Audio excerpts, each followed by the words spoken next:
Ahead of the 60th ACI Financial Markets Association World Congress in Paris on November the 17th, in association with the Full FX, hence why I'm here, I'm delighted to be joined by Ben Tobin, who is Head of Portfolio Optimisation at Capitolis, and will be speaking on our post-trade panel, the new hotbed of innovation. Ben, thanks for taking the time to speak to me today. I thought it would be interesting to sort of set the scene for our panel by discussing what's happening in the capital optimization space at the moment. A lot of regulations have come in. Do we feel that 2022, I guess, will be the year in which the whole industry finally understood the importance of capital efficiency? Yeah, well, first of all, I think it needs to be said that ourselves and pretty much all our clients, that they do believe and they stand behind the regulations. Yeah. On the back of the financial crisis, regulators have really tried to relook at the fundamentals of the financial system so that we don't have to bail out any banks again. And they've put together these very effective regulations to shrink, to shrink the overall economies of the larger banks, really, particularly from a credit perspective.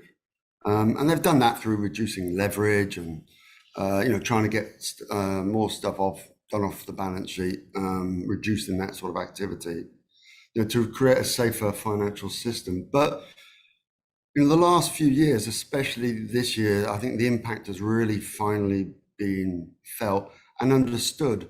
And we have clients that are exploring many different ways to manage and control the costs under not only the new regulations, but the old regulations haven't gone away either. Yeah. Everyone's talking about the new SACA regulation, which is the first real regulation that puts foreign exchange front and center. When you look at regulation before, sometimes FX wasn't involved, some instruments were. But with SACA, if you have a credit counterparty that's uncollateralized, then they are the biggest generator of capital costs for you. So I think it's not finally come to the market, but finally come to the FX market. Yeah. Okay. So they're having to model their counterparty exposures and take massive change to redesign systems, really. And on top of that, they've got UMR. UMR threshold keeps coming down. We're now at 8 billion, which is putting quite a lot of thousands of client accounts are having to post margin.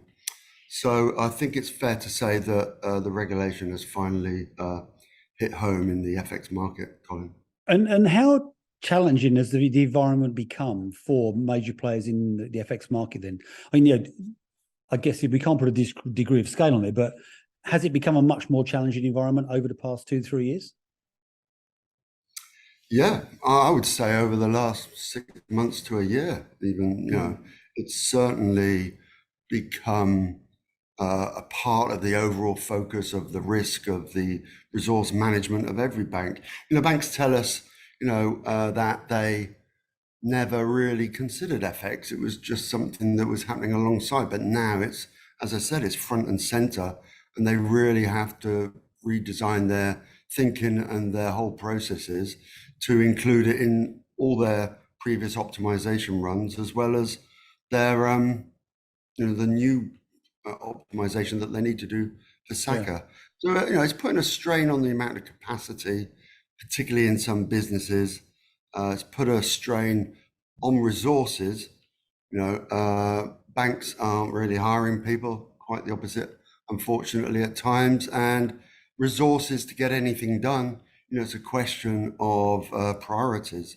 It can also affect what banks will trade in, if it's going to affect the capital funding costs going forward, and how much they can trade.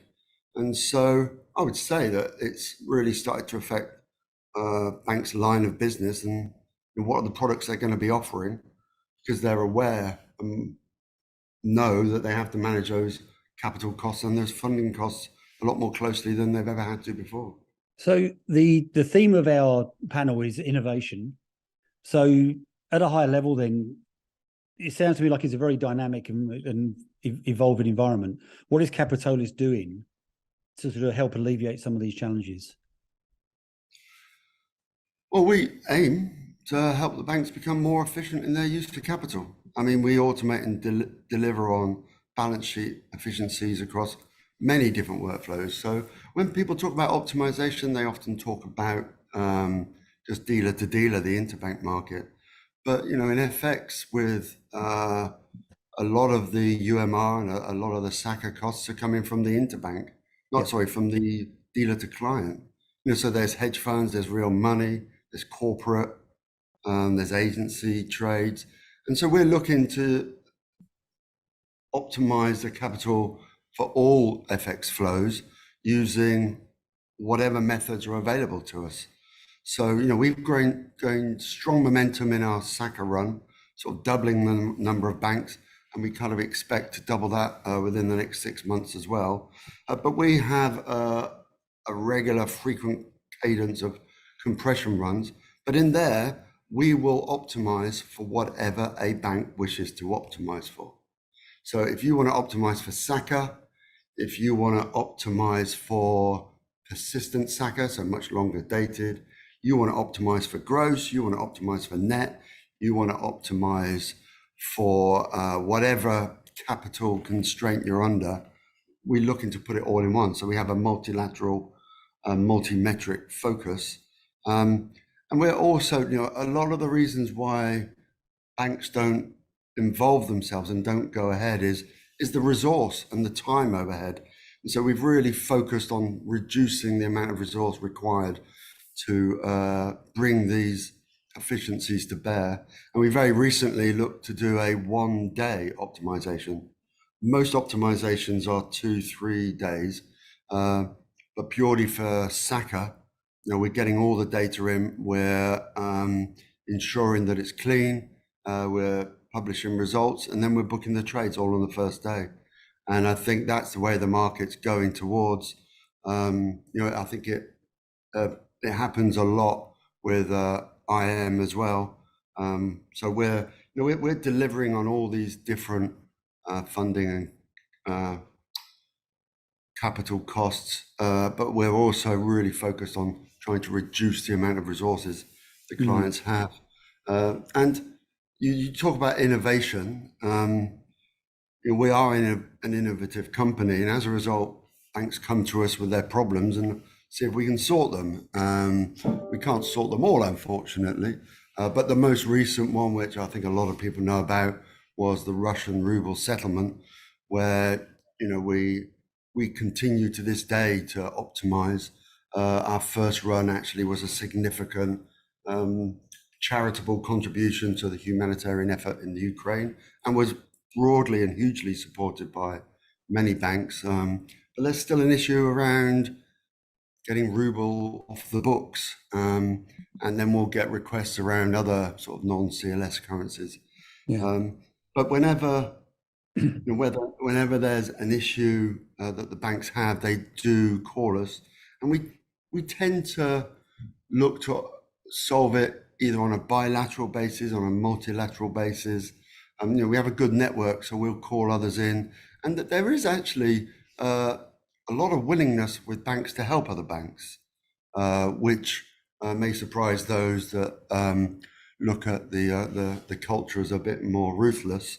But if you scratch my back, I'll scratch yours, and people remember other banks have helped them out. So there's a long way to go for this to be a fully automated process. A lot of our automation is focused on ensuring our operational processes are rock solid. But over the rest of the next year, first half of next year, we're going to roll out user interfaces for them to perform sort of what-if analysis and see how much opportunity there is out there. So we have a long way to go, but right now I'd say we're working very closely to get the banks all on the one multilateral multi-metric run on a regular monthly basis, and particularly going towards year end. Yeah. You want to get rid of SACA, but you also have got to get GSIB off your book. So Yeah. what are you going to do? And that's the real issue. You have so many regulations to optimize for. can you do them all? And does one adversely affect the other? And we see a lot more time required to ensure that the results that we've come up with don't adversely affect something else. And I think that's where the challenge is, because banks have limited resource and time to get the results and efficiencies they want from working with Capitolis. Yeah, indeed. Well, Ben, thanks for your time this morning.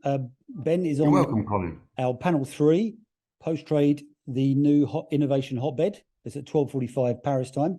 And this old front office trader is quite looking forward to talking a bit of post-trade for once. So I look forward to seeing you in Paris, Ben.